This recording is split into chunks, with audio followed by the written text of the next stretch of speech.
estado totalitário, não há necessidade de importar-se com o que as pessoas pensam, uma vez que o governo pode controlar esses pensamentos através da força de seus cacetetes.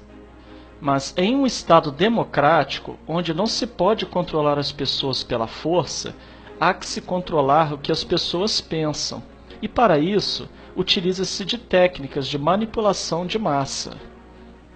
Adiante, citaremos as 10 técnicas de manipulação listadas por Noam Chomsky, um linguista, filósofo, cientista cognitivo, comentarista e ativista político norte-americano, referenciado em âmbito acadêmico como o pai da linguística moderna. Também é uma das mais renomadas figuras no campo da filosofia analítica. Número 1. A estratégia da distração. O elemento primordial do controle social é a estratégia da distração, que consiste em desviar a atenção do público dos problemas importantes e das mudanças decididas pelas elites políticas e econômicas, mediante a técnica do dilúvio ou inundação de contínuas distrações e de informações insignificantes. A estratégia da distração é igualmente indispensável para impedir ao público de interessar-se pelos conhecimentos essenciais na área de ciência, da economia, da psicologia, da neurobiologia e da cibernética. Consiste em manter a atenção do público distraída, longe dos verdadeiros problemas sociais, cativada por temas sem importância real. Manter o público muito ocupado, sem nenhum tempo para pensar nas coisas que realmente têm importância. Estratégia de número 2. Criar problemas, depois oferecer soluções. Este método também é chamado de problema-reação-solução. Cria-se um problema, uma situação prevista para causar certa reação no público, a fim de que este seja o mandante das medidas que se deseja fazer aceitar. Por exemplo, deixar que se desenvolva ou se intensifique a violência urbana, ou organizar atentados sangrentos, a fim de que o público seja o mandante de leis de segurança e políticas em prejuízo da liberdade.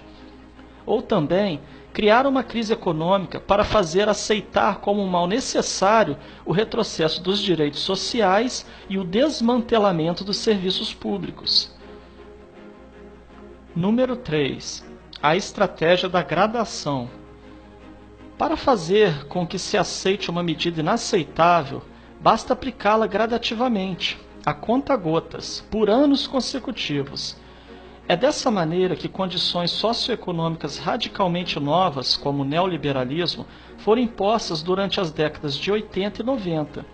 Estado mínimo, privatizações, precariedade, flexibilidade, desemprego em massa, salários que já não asseguram uma vida decente, tantas mudanças que haveriam provocado uma revolução se tivessem sido aplicadas de uma só vez. Número 4. A estratégia do deferido. Outra maneira de se fazer aceitar uma decisão impopular é de apresentá-la como sendo dolorosa e necessária, obtendo a aceitação pública no momento para uma aplicação futura. É mais fácil aceitar um sacrifício futuro do que um sacrifício imediato. Primeiro, porque o esforço não é empregado imediatamente. Em seguida, porque o público, a massa, tem sempre a tendência a esperar ingenuamente que tudo irá melhorar amanhã e que o sacrifício exigido poderá ser evitado. Isto dá mais tempo ao público para acostumar-se com a ideia de mudança e de aceitá-la com resignação quando é chegado o momento. Estratégia número 5. Dirigir-se ao público como crianças de baixa idade. A maioria da publicidade dirigida ao grande público utiliza discurso, argumentos, personagens e entonações particularmente infantis, muitas vezes próximos à debilidade, como se o espectador fosse um menino de baixa idade ou um deficiente mental.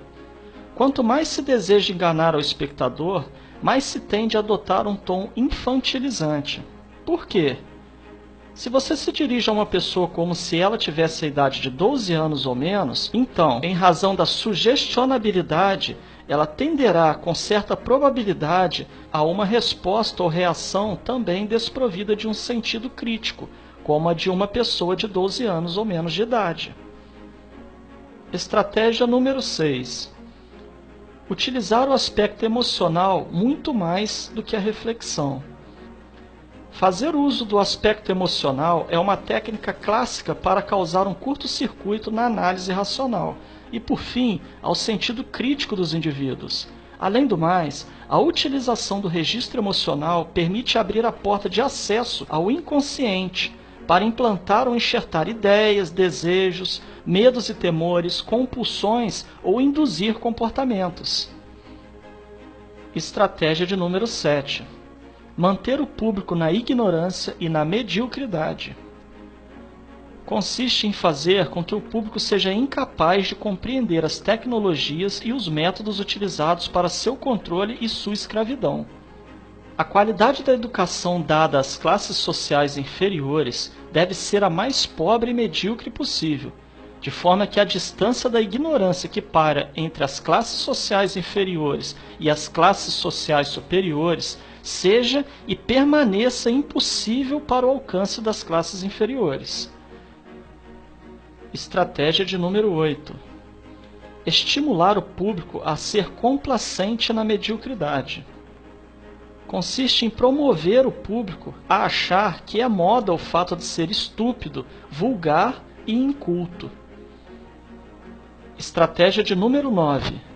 Reforçar a revolta pela autoculpabilidade. Fazer o indivíduo acreditar que é somente ele o culpado pela sua própria desgraça, por causa da insuficiência de sua inteligência, de sua capacidade ou de seus esforços. Assim, ao invés de rebelar-se contra o sistema econômico, o indivíduo se autodesvalida e culpa-se, o que gera um estado depressivo do qual um dos seus efeitos é a inibição de sua ação. E sem ação não há revolução. Estratégia de número 10. Conhecer melhor os indivíduos do que eles mesmos se conhecem. No transcorrer dos últimos 50 anos, os avanços acelerados da ciência têm gerado crescente brecha entre os conhecimentos do público e aqueles possuídos e utilizados pelas elites dominantes. Graças à biologia, à neurobiologia e à psicologia aplicada, o sistema tem desfrutado de um conhecimento avançado do ser humano, tanto de forma física como psicologicamente. O sistema tem conseguido conhecer melhor o indivíduo comum do que ele mesmo conhece a si próprio. Isto significa que, na maioria dos casos, o sistema exerce um controle maior e um grande poder sobre os indivíduos do que os indivíduos a si mesmos. Observando essas 10 estratégias citadas por Noam Chomsky, certamente poderemos fazer relações com o que vivemos atualmente, principalmente no campo político. Portanto, é dever de cada um analisar cada fato e notícia a partir de seu próprio ponto de vista, reunindo a maior quantidade de informações possível. Somente assim conseguiremos anular os efeitos manipuladores que estão embutidos nas propagandas, notícias e acontecimentos.